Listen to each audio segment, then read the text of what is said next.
আজকে রান্না করব শুটকির চাটনি। কিভাবে করি চলো দেখাই। এখানে প্রথমে লইট্টা শুটকি কেটে গরম জল দিয়ে কিছুক্ষণ সময় ভিজিয়ে রেখেছিলাম, এখন ভালোভাবে ধুয়ে নিয়েছি।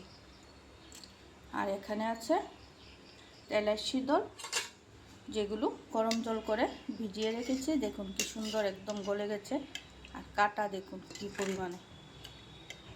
এগুলো এখন ছাঁকনি দিয়ে ছেঁকে দিয়ে দেবো, ওই ছাঁকনিটা দিয়ে ছেঁকে দিয়ে দেব।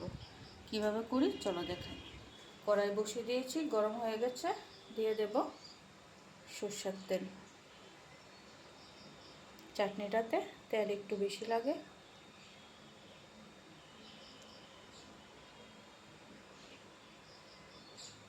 শুটকি চাটনিতে তেল একটু বেশি লাগে, আর তরকারিতে তেল কম লাগে। এখন দিয়ে দেব রসুন আর পেঁয়াজ কুচি করে কেটে রেখেছি, এগুলো দিয়ে দেব।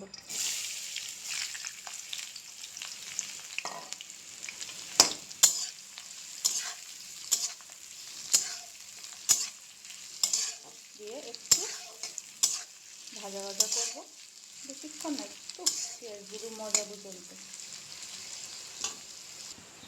পেঁয়াজগুলো মজে গেছে,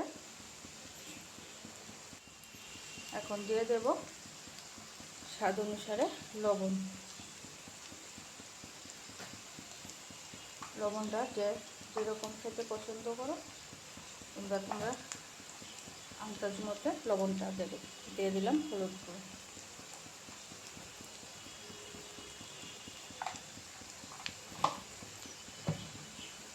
দিয়ে দিলাম লাল মরিচের গুঁড়ো,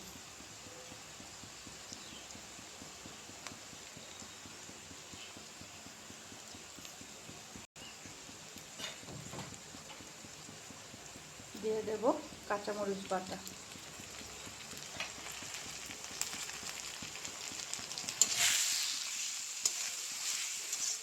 ঝাল তোমরা যেরকম খেতে পছন্দ করো সেই অনুসারে দেবে। তার মধ্যে শুটকি বলে কথা, একটু ঝাল না হলে তো খেতে ভালো লাগবে না। শুটকি ভিজিয়েছিলাম সেই জলটা ছাঁকনি দিয়ে ছেঁকে দিয়ে দিয়েছি। দেখাচ্ছি কীরকম কাটা। এই দেখুন বন্ধুরা, শুটকি মাছে কীরকম কাটা থাকে।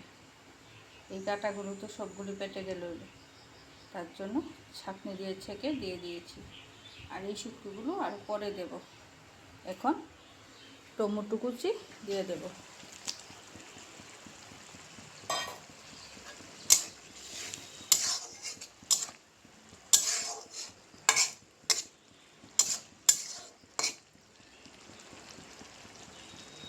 দিয়ে কিছুক্ষণ সময় জলটা শুকানো পর্যন্ত অপেক্ষা করব।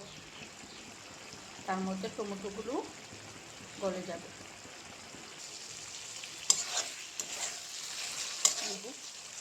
অনেকক্ষণ হয়ে গেছে, আমার টমেটো নরম হয়ে গেছে। এখন দিয়ে দেবো এই লইট্টা শুটকিগুলো, দিয়ে কিছুক্ষণ আবার রাখবো। জালটা একদম লো ফ্লেমে রেখে, যাতে শুটকিগুলো না ভাঙে। যদিও আমার শুটকি ভাঙে না, দেখাচ্ছি কীভাবে। এইভাবে দিয়ে কিছুক্ষণ রাখবো, তারপর আবার একটু নাড়াচাড়া করে দেবো। এই যে শুটকির ভর্তা রেসিপি হয়ে গেল। কীরকম হয়েছে আমার শুটকি চাটনি অবশ্যই কমেন্ট করে জানাবে। ভালো লাগলে অবশ্যই লাইক কমেন্ট শেয়ার করে দেবে। আর এরকম নতুন নতুন ভিডিও দেখতে চাইলে অবশ্যই ফলো করে রাখবে। আর কে কে এইভাবে শুটকি চাটনি খেয়েছো অবশ্যই কমেন্ট করবে। আর যারা না খাওনি তারা একবার এইভাবে বানিয়ে খেয়ে দেখবে, ভীষণ টেস্টি।